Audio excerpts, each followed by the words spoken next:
Hello, and welcome to the Sailing and Cruising the East Coast of the United States podcast. I'm Bela Musits. And I'm Mike Wasserman. Hey, this is our podcast about sailing the East Coast of the United States. In some episodes, we'll focus on passages and destinations, and in other episodes, we'll talk about boats, equipment, and techniques. And we come across an interesting person, we'll try to get them to be a guest on the show. But Mike, before we dive into this episode, we need to say a special thank you to our newest supporter, Leo. Leo sent me a very nice email saying he really enjoyed the podcast. And a few days later, I got a little ping saying he's supporting the podcast as well. So thank you so much, Leo. We really appreciate it. And if you'd like to support the podcast, you can go to patreon.com/sailingtheeast. Hey, Mike, I've been meaning to ask you, do any of your coworkers sail? Is sailing a popular activity in Germany? Hey, Bela. Nice to be here with you once again. Interesting question. You know, my students will tell you I'm the king of students ask a short question and you get a long answer. Okay. So the short answer is yes. I'll give you a little more of a longer answer and just stop me if I go on too much. But sailing is pretty popular here in Germany. You know, it's there's really only the northern coast that's on an ocean, okay? But there's lots of inland lakes and waterways here in Germany. So I got several friends down in the south of Germany in Constance. If you know your geography, kind of Constance is on the border of Switzerland. And there's a lake, in English they call it Lake Constance, and in German it's called the Bodensee. And it sits at the intersection of Germany, Switzerland, and Austria is on the east kind of point of this. It's about, I think, 60 kilometers, which is about 40 miles long, if my math is right. It's only about 9 or 10 miles, I think, 15 kilometers wide. So it's long and skinny. And it's about, I think, 500 square kilometers, which I think is about 200 square miles. You know, so it's not like Lake Erie or Lake Michigan or anything like that. And its deepest point is about, I think, 250 meters. My friend who lives there said, which I think is like 800 feet or something like that. So it's not huge on kind of Great Lake standards, but it's pretty big on inland lakes in terms of Europe anyways. Yeah. So I have a couple of friends and they each own a medium-sized sailboat that you can spend a night, you know, overnight. They aren't as big as the ocean-going sailboats or your boat, smaller than that significantly. But I have, you know, a couple of friends that they'll go overnight and do some trips with it, but mostly day sailing. It's also there. You can rent small sailboats pretty easily. There's lots of marinas. But an interesting fact about this particular lake that if anybody's thinking like, ooh, I'll go, is that you actually need a skipper's license, a boater's license to operate a boat on this inland lake, which is kind of interesting. Apparently that's not so common anywhere in the world, that you must have this special license. And they have two category A, I think, which is for boats with motors that are over, I think it's 4.5 kilowatts, which is like 5 horsepower. So even a small engine, right, or a medium-sized engine, you have to have a license. Or the category D is for sailboats. And I had to look this one up, but if the sail area is more than 12 square meters, which I think is 130 square feet, which is not so big, right? So even a kind of a small size sailboat, you would need one of these skipper's licenses, and you have to take a class. And then the boat itself needs to be inspected and certified to operate on this lake. Okay. And each of the 3 countries you can get the license from, and the tests or the inspection is the same. It's consistent. But yeah. It needs to be done. So there's some barriers to sailing on this lake, but even the university there offers the skipper's course to its students.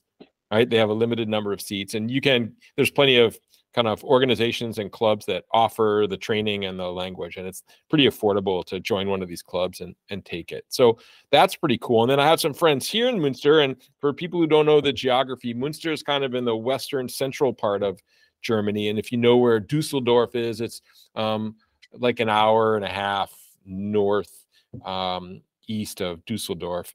And so here we don't have any really big lakes or anything around here.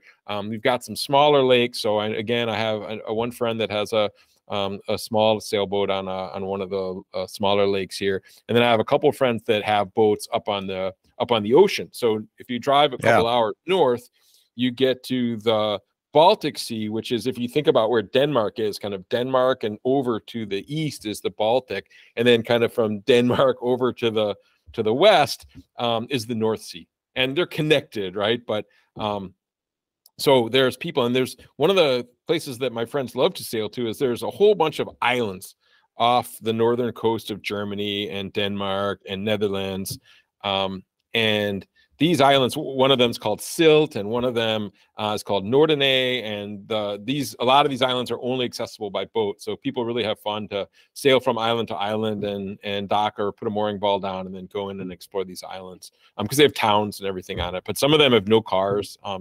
So it's really kind of neat. So yeah, short question, long answer. I've got several different friends, and there's ocean sailing kind of up to the north, and then there's a lot of inland lake sailing. And so different kind of types of boats that people have. And I almost never go with them. I've been out a couple times out on the Bodensee, which is really nice, but yeah, I'm just bad at that. Okay.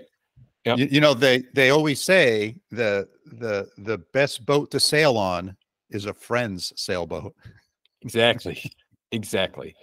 So, all right, but enough about German sailing, Bela. I mean, maybe we do a whole other episode on that at some point, but yeah, you know, it's not in the title of the podcast. So, but I'm excited to hear who we're going to talk with on this episode. Give me a brief hint here.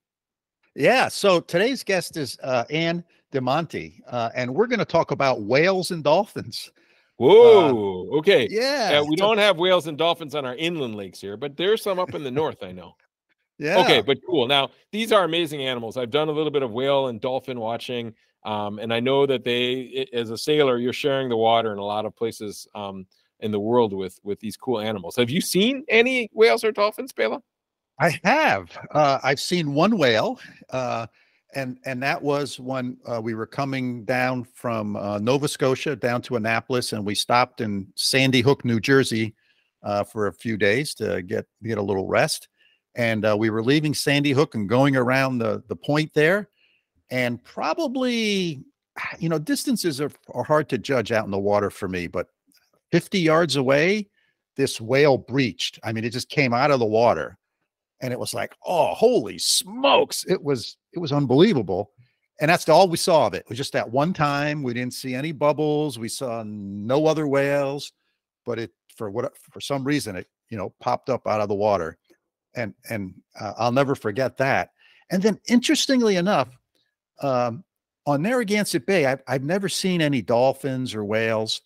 And this summer, now we were down near the mouth of Narragansett Bay, so we were just around Newport, but we were on what's called the West Passage, and we were sailing north. I was with Andy and Kate, and this huge pod of dolphins were all around the boat, and they were clearly feeding on some big school of fish, because it wasn't like they were, you know, like you see the classic thing you see on a sailboat and dolphins is they're swimming next to the boat and on the bow of the boat and stuff. It was none of that. They were just coming up all around the boat, and they were clearly feeding. There must have been 100 of them. I mean, Wow. It was incredible, and right in Narragansett Bay. So that was the first time that I ever seen anything like that in the bay. So that was kind of neat. And you know, when we saw the dolphins, we didn't know what to do. Should we slow down? Should we speed up? We were sailing. Should we turn the motor on? You know, and same thing with the whale. And the way I got connected with Ann is I took this course online. I got this email, or I saw something on Facebook or somewhere about dolphin safety and whale safety. And so I said, oh, I took this online course, and it took me about 15 minutes or something. And I learned a lot of stuff. And Ann and I talk about that a little bit in the interview. And I saw, after I took that course, I said, they would be a good guest on the show. So that's sort of how we made that connection. Cool. Well, let's get right to it. Really interested to hear your interview, Bela, with Anni DiMonti. Hello, Ann, and welcome to the podcast. Thank you for having me. Sure. Yeah, I'm looking forward to our conversation. So tell us a little bit about whale and dolphin conservation and what you do there. Okay, so just to take a step back and clarify a little bit, I actually don't work for the Whale and Dolphin Conservation. I work for the Audubon Society of Rhode Island. Right. We partner with the Whale and Dolphin Conservation on a larger project called Sharing the Seas, or See a Spout. And this is actually a partnership program with NOAA, Whale and Dolphin Conservation, the Audubon Society of Rhode Island, Stellwagen Bank Marine Sanctuary, and the New Bedford Whaling Museum. So it's a collaborative project. The Whale and Dolphin Conservation sort of hosts the training that you took, the Safe Boater training, on their website as part of the See a Spout. So they're sort of the website host. And Regina, who's the executive director there, got your email and then forwarded to me because for this collaboration, I oversee the sailing aspect and the community reach to the sailing aspects. I've been sailing since I was in high school, so I sort of have the intel with the sailing and understand how sailors talk and think a little bit. So my role is actually I'm the director of the Audubon Society of Rhode Island's Nature Center and Aquarium in Bristol, Rhode Island. Yeah, perfect. And I've been there, and Yes. I can highly recommend it for you. individuals. It's got a beautiful museum and animals and all sorts of stuff, and then a really beautiful grounds that you can walk down all the way down to the bay. Yes, down to Narragansett Bay. Yes, yeah, it's 28 acres. Yeah. Yeah, we've been there several times. It was really wonderful. So that was nice. And then the way that we got sort of, or I got introduced to this was I got an online message, or I learned about the See a Spout course. Right. Yes. And it's an online, took me 20 minutes or something, educational opportunity to learn about whales and dolphins and how boaters and sailors and cruisers can sort of make sure they do the right things. If they see a spout, or they come across some dolphins, or maybe an injured animal, and what are the things to do. So I found it to be really, really informative. So I thought that would be a great podcast. Yeah, so, I'm so glad you did. Yeah, because I think it's an area that a lot of mariners are not aware of, or they think it doesn't affect them as often. And really, sailors or mariners are much more aware of what's going on. Sometimes we scientists in the field, because you're on the water. So we often ask sailors and mariners to be our eyes and the ears on the water and do things like report things. If they can report what they're seeing, where animals are, that type of thing, it hugely helps the scientific community in the conservation efforts. So it's a twofold. The program that you're mentioning, See a Spout, or for the sailing aspect, we call it Sharing the Seas, Safe Boating for Sailors and Whales. That's the sailing aspect of the course that you just took. It's really meant to educate mariners about the animals that they share the waters with. It's so many, I hear so many times from sailors that they really, believe it or not, don't know what's going on under their keel. Sailors tend to know before they go out. They'll look at charts, they'll check the weather, they'll look at docking areas, things like that, but they often don't know about what animals they may encounter along the way. And the last thing you want to do in a 40-foot sailboat is hit a 55-foot whale, because chances are the whale's going to win in that circumstance. So it's a really good thing for sailors to know. And also it helps the whales. On the flip side, you don't want to injure these animals when out on the water as well. Yeah. So let's talk a little bit about the region that we both sail in, which is sort of Narragansett Bay, and let's say New England, Yes. Let's just say the East Coast of the United States. Right. So where along the East Coast, let's say from Florida up to Maine, might we expect to encounter whales? Yeah, so that's a great question. So we on the East Coast are on the migratory route for many of these animals. So what many of these animals will do, they sort of follow the cruising group. They do the same exact things we do. They go to Florida in the winter time, and then they come up the coast of New England and hug the coast just like we do. And then they end up at New England for the summer, and some of them then go on to Canada. So they're kind of following the same route that the sailors are following. So in the winter, and some of them will hang out, they'll stay in New England throughout the winter, but most of them are going to be leaving at this time of year in the fall, and they're going to be traveling south. Some will go as far as Mexico and the Caribbean, like the humpback whales will do that. Some, like the endangered North Atlantic right whale, will hug the coast and then stop around Jacksonville in the Carolinas area, and they'll have their calves there. It's really why they're going down south, is to have their calves in the warmer waters, and then they'll take their calves back into New England where we are, because that's where the food is. So unfortunately for all of these animals, they're doing the exact same thing as sailors and boaters that we are. They're going back and forth, and they're following the good weather and the currents and the way the winds are going and that type of thing. So the increase in mariners encountering those animals is pretty high. I often hear from sailors that say, "Oh, I've been sailing for years, I've never seen a whale." Well, just because you don't see it doesn't mean they're there. They're not there. Right. They may be under the surface. They may be traveling. They may be a couple of miles away from you, but you just never see them. So they are there, and there's more and more technology out there for sailors and other mariners that will let you know where these animals are. There's an app called Whale Alert that you can download to your phone.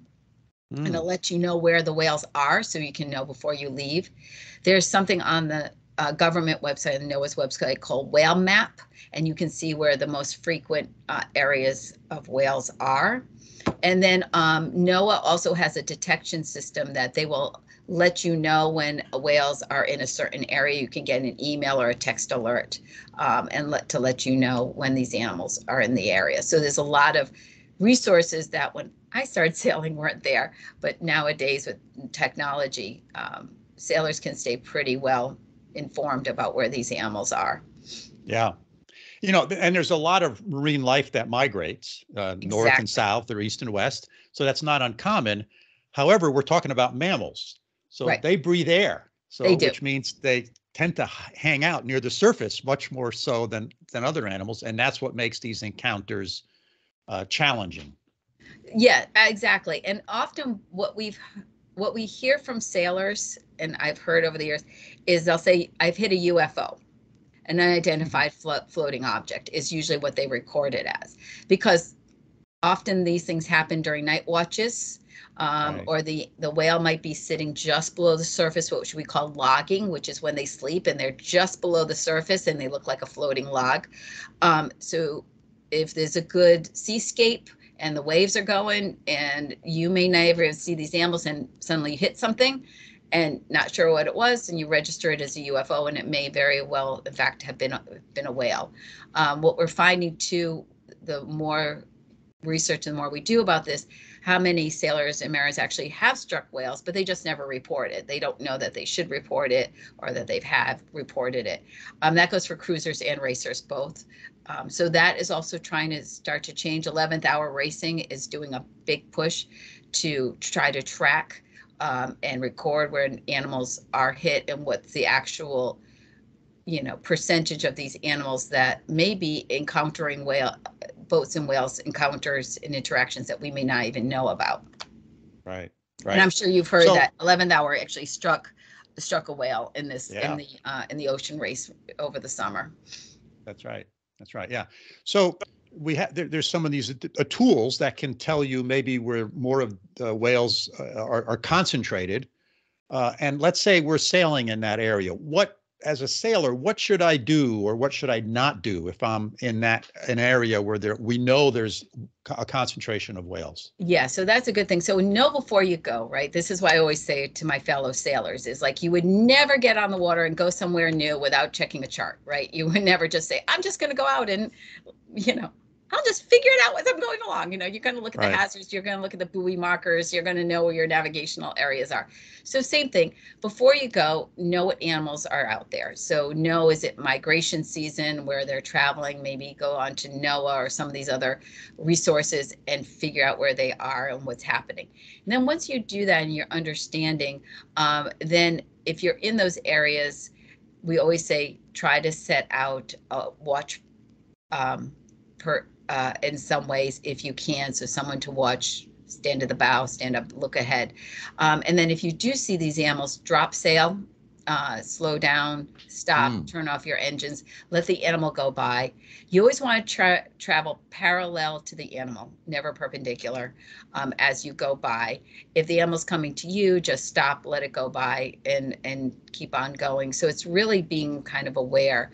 The other thing is, NOAA or the government has what they call dynamic management areas, and in those areas you can sign up to get the announcement on those, or seasonal management areas, and they'll send you an email or a text, you'll know, and they will tell you at that time, whales are seen in this area. You must drop, and this is more for cruisers more than sailors, but you must drop your speed to 10 knots or 15 knots when going through this area, and they'll give you a lat and long of where to go through. So Yes. you know pretty well that you're going in a dynamic management area or a seasonal management area, and you know that their chances of these animals are going to be there are pretty high. And by law, or depending on the size of your vessel, you might have to drop your speed and keep it that speed. And again, that might be more for cruisers more than sailors. So one of the things you mentioned was turn off your motor. So I don't know if it's a myth, but as a sailor, I've heard, okay, if you see some whales, turn your engine on, turn your motor on, leave it in neutral, but they'll hear the noise, and that will help them be aware that, there's something else going on here, just besides normal other fish. Right. So can you expand on that a little? Yeah. So that's a touchy thing, is that most mariners think, well, the whales will hear me, right? You've got to think about the ocean is incredibly noisy, right? At this time in our lives, and the way whales have incredible hearing. Some whales can hear up to a mile away. However, it often depends on the size of the vessel and how the vessel is traveling. But the way the vessel travels, the sound often comes off the stern, right? Obviously, because that's where the prop is, right? So by the time your vessel, 45-foot vessel, is at 45 feet ahead of that sound. So usually there's been a lot of research into how the whales hear. So usually by the time the whales hear you, based on how the sound comes off the boat, they may not be able to, calculate what that sound is. And with all the other noise in the ocean, picking your boat out as a hazard compared to the other 20 boats that might be in the area, they can't decipher that. So sometimes turning on the engine does help. And sometimes we say that will be a help to give some noise, especially if you're out alone and there's nobody else around and it is quiet. But the whale may not recognize, they're not saying, oh, that's a boat noise and I need to avoid that. It's not that's not kind of how they think. Very good. That makes a lot of sense, right? I never thought about, particularly where we sail, there's a lot of boats. Right. So there's a lot of noise in the water. If I'm 50 miles offshore and I'm the only one for 10 miles, that's a different situation. Exactly. And it also, too, like I said, it depends on the vessel, because they've done much research on how sound comes off of vessels. And a lot of it has to do with how the hull and how the boat is built and the size of the boat and the props and all that kind of stuff. So there's a lot more to it. And there's always the myth that the whale will get out of my way. But I always tell people, think about the deer in the middle of the road as you're driving down the highway. You're not going to keep driving towards that deer and assuming that the deer is going to get out of the road. You're going to stop. Right. So it's the same mentality. You can't always assume the whale's going to get out of the way, and they may not be able to get out of the way fast enough. But often especially these cruising vessels, can be faster than the animals can move. Sure. Now, is there any special considerations if you come across, let's say, a group of whales or some whales with calves? Does that change what you should do? It really doesn't. So the rule of thumb, and it depends on where you are, but with a North Atlantic right whale, which is one of the most endangered whales in the world, there's only approximately 320 of them left. You're supposed to stay away 1,500 feet. For any other whale, it's 300 feet, and that doesn't, whether they have a calf, they're single, they're in a group, that doesn't matter. And all of those restrictions, if you go on the NOAA website, all that information will be there. And again, like I always talk to sailors and other mariners, it's for your safety as well. These are very large animals. They can do a lot of damage. Like I said, 2 crew members in the 11th hour racing were seriously injured after they hit a whale during the ocean race this past season. The Vendée Globe race, one of the boats there was sunk by a whale. So if you look back in a lot of the racing histories and within the last couple of years, there's been quite a bit of damage. And then you're thinking about insurance on your boat, and those kinds of things. Just recently, was it last summer or the summer before, a fin whale took out a sports fishing boat. The tail took out the sports right off of Block Island. So, you've seen pictures of whales breaching on boats, things like that, as people get closer. Yeah. So interesting. And these are large animals, 40 to 55 feet. Yeah, I've seen one whale in my cruising, and it was down off the coast of New Jersey, down at Sandy Hook. Right. And we came around the corner there, and this whale breached. It was probably, it's hard to judge distances when you're on water, but maybe 100 yards away from us. And it was like, oh my gosh. Yeah. And so now the challenge, of course, is you don't know where it's going next. Right. You don't know where it's going to pop up next. So I guess that's why the advice of saying slowing down, if you're under power, at least go into neutral, drop your sails, or at least depower your sails to kind of slow things down, and let the whale leave you as opposed to you trying to leave the whale. That's correct. That you just said it in a nutshell. And obviously things are going to happen. These animals do pop up. The crew at 11th Hour Racing are highly trained in this. I've done their training myself, so I know that they're highly trained in this. And it still happened. They were on the race course, and this whale popped up, and there was no avoiding it. And that's just like I tell people, you can be driving down the highway and a deer jumps out in front of your car, and there was nothing you could do to stop it. Sure. But the fact that if you can be more aware, that would help. And then we also tell people, never be afraid to report it. So often people are afraid to report it, but if you report it, it's actually very helpful. So if you come into shore, report it to the harbor master. Whale Alert that I mentioned earlier has a place you can record on there. You can contact NOAA. It just helps us to know, conservation wise, that these animals are in this area. There might have been one that was hit. It might be injured, and then the appropriate people can track it if needed, or if God forbid it washes up dead later, they might know what happened to it, that type of thing. So now, let's say accidents are going to happen, right? We can't, we can't always avoid that. Yeah, exactly. So let's say I see a spout that's relatively close to my boat. Right. How long do I wait before I say, okay, I can go back to doing whatever I was doing before I saw this? So there's a difficult thing. So if the animal may hang around for a while, if it's feeding or resting, it may hang around for a while, and in which case you'll get a great show, right? Typically they're traveling. So usually they're going to travel, they're going to get out of your way, and you can keep on it. What we always tell people is just adjust your direction, so then again you're parallel to the animal instead of being perpendicular. So as long as you're always traveling parallel to the animal as best you can, then you should be safe. Just go slow, take it easy. I always tell people, again, I chat about, think about other things. If you're in your sailboat and you've got you're in your Pearson 42 and you've got a whaler coming at 20-foot whaler coming at you at 100 miles an hour, you're going to adjust how you're driving and sailing and whatnot, and so is hopefully the other boat. And so think about it the same way. So think about that animal as another vessel on the water. That makes a lot of sense. Yeah. They just need to have a little AIS. Right, exactly. Well, some mariners doing that, so I think you're okay. Yeah, that would be good. Some red and green lights and AIS. Right, there you go. Oh, wouldn't that be lovely? It'd be a lot easier. Right. Yeah. So let's say, let's say that I inadvertently hit one, or one hits me, however you want to put that. What should I do? So again, the best thing to do is, if you can take pictures, that's great.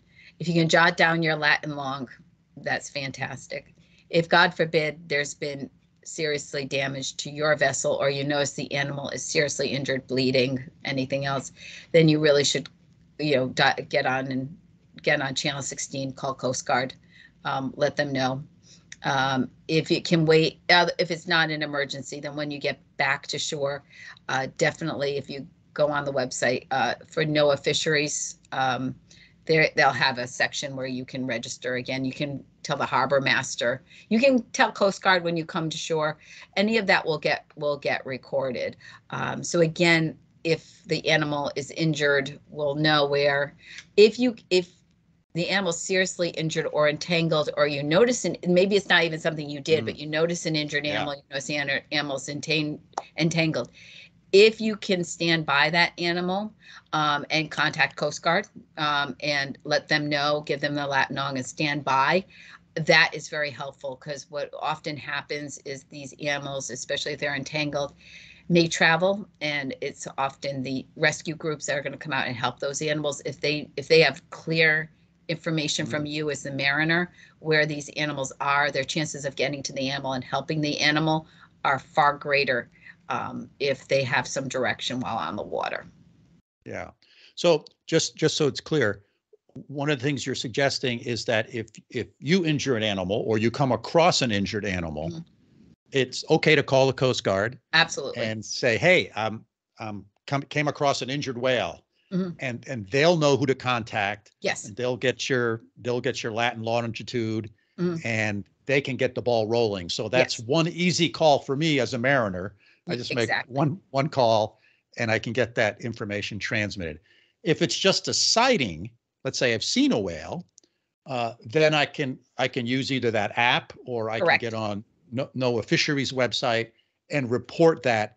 But here again, I should try to remember to jot down the Latin longitude of where I was, and if possible, take a picture so we know what kind of whale it is. Because to me, all the whales look alike. Right. That would be absolutely the ultimate, most wonderful thing that could happen if sailors and other mariners could do that, because that would be extraordinarily helpful. Even if you don't, like you say, don't know what the animals are. Again. It helps us to know. I'm going to use the endangered North Atlantic right whale as an example. There's only 320 of them left in the world. So if you're suddenly in an area and you happen to see one and you grabbed a picture of one, that might give very valuable data to the scientists to say, oh my goodness, we had no idea that these animals are here at this point of right now, or this animal is traveling here. For instance, there was one of these whales, his name is Mogul. He traveled all the way to France, and someone off the coast of France happened to get his picture. And then this animal that's normally on the east coast of the United States was suddenly in France. And so, it was it was a big thing to know where this animal was suddenly there. And there was another set of animals that went all the way around to the Gulf Coast of Florida. And again, usually never seen there, but people reported seeing in Florida. And again, that gave a lot of data that these animals are traveling outside the migratory range that we would normally think of. So that's what I was saying at the beginning.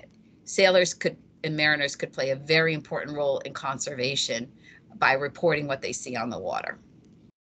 Yeah, I mean, that's a great point, because, there's a lot of eyeballs on the water from recreational individuals.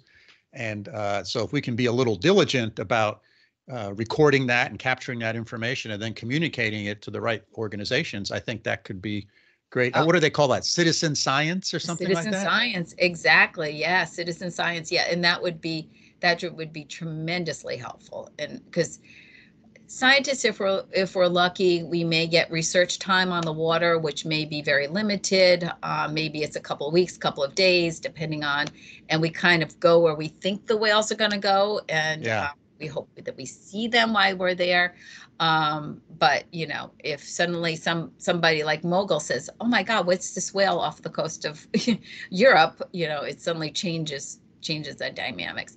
And if a lot of those apps like Whale Alert app and the NOAA websites and Whale and Dolphin Conservation website, they all have images of what these animals look like, how you can identify them and whatnot. So yeah, excellent. Yeah. So we've been talking mostly about whales. Are bottlenose dolphins any different? Yeah, I'm glad you said that, because actually dolphins are whales. They're small whales with teeth. They're in the group of what you call odontocetes, meaning toothed whales. And they are very common.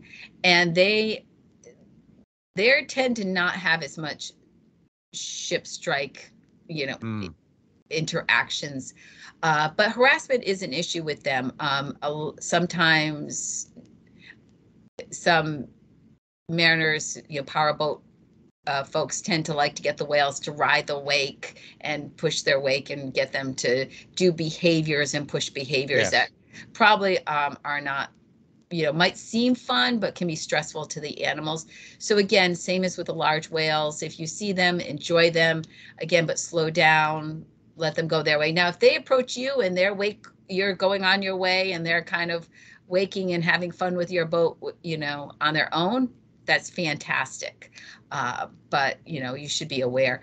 I was recently, and even the small boats, was recently in Florida, and I noticed I was offshore, and there was a woman in a kayak, and there was a dolphin close to shore, and obviously she was very thrilled to see the whale, but she kept paddling after it to get a closer view, and the dolphin kept trying to move to get out of its way, and she kept paddling after it. And so, that alone actually is against the law. It's considered harassment. It's against the Marine Mammal Protection Act, because it's changing the behavior that the animal would normally have. So the animal was obviously trying to get away from her, and she was enthusiastically paddling after him. But even something like that can be very stressful for those animals. So it's something to keep in mind. Yeah.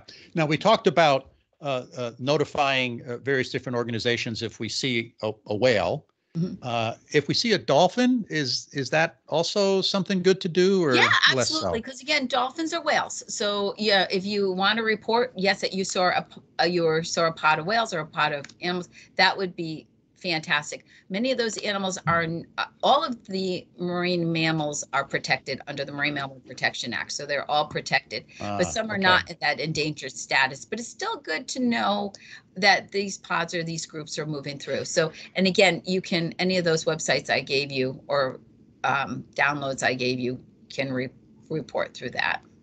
Perfect. So, I got to tell you, this past summer, we were coming up the West Passage, and just north of the bridge, we must have encountered 150 dolphins. See, they were all over the place. Looked like they were feeding on something. Right. But we were like in the middle of it. And awesome. They were just, surrounding us all over the place. It was remarkable. It was the first time I had seen such a large collection of dolphins on Narragansett Bay. Yeah, and that would be lovely to know, that these large pod was in this area at that time. And that also gives a lot of information in itself. Like you just said, what are they feeding on what food sources there at the moment? Is that going to bring in other animals?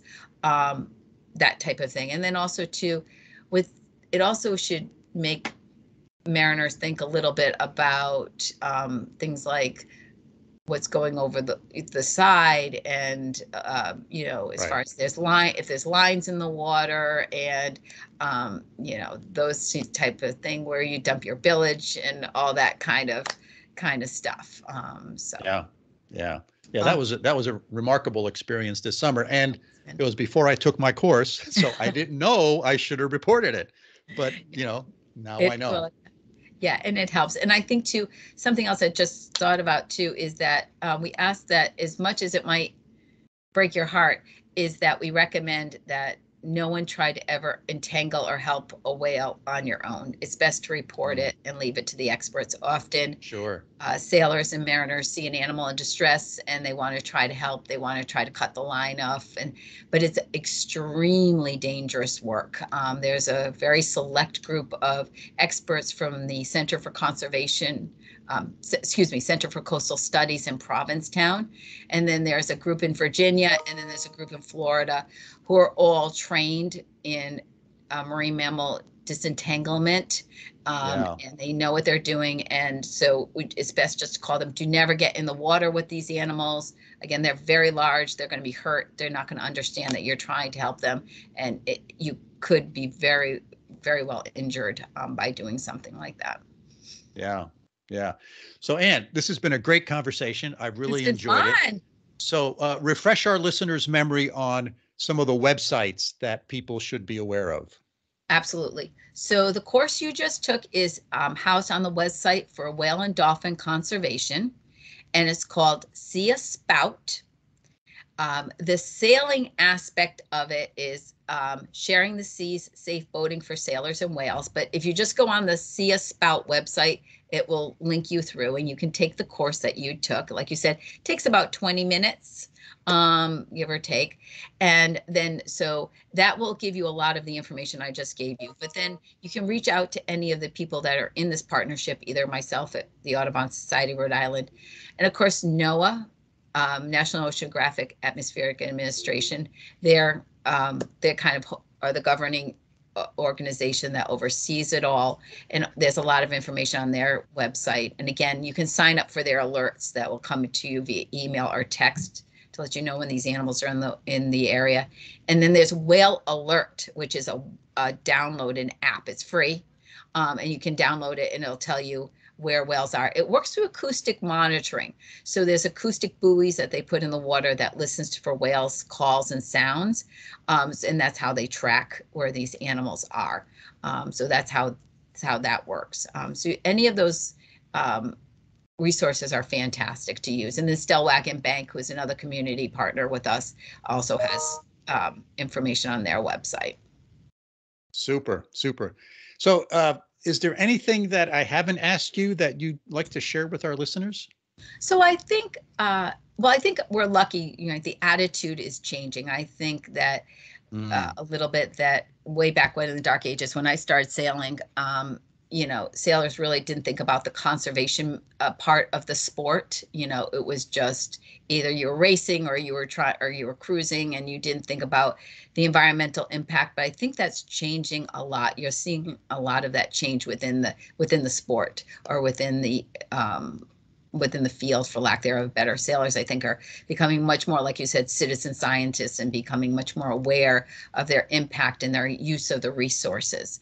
And that's a fantastic thing. So I think if we partner more and we can work more, the conservation for the resource will greatly increase. Because for centuries, we've all been trying to figure out a way to use this resource and conserve this resource that we all which is the ocean, right? And so I think that change is happening, and the more we can do to make that change happen, I think is fantastic. And I very much so thank you for having us on, because this is fantastic. And, we're reaching more mariners and sailors by doing this, which is wonderful. And we can partner with more mariners and sailors by doing this.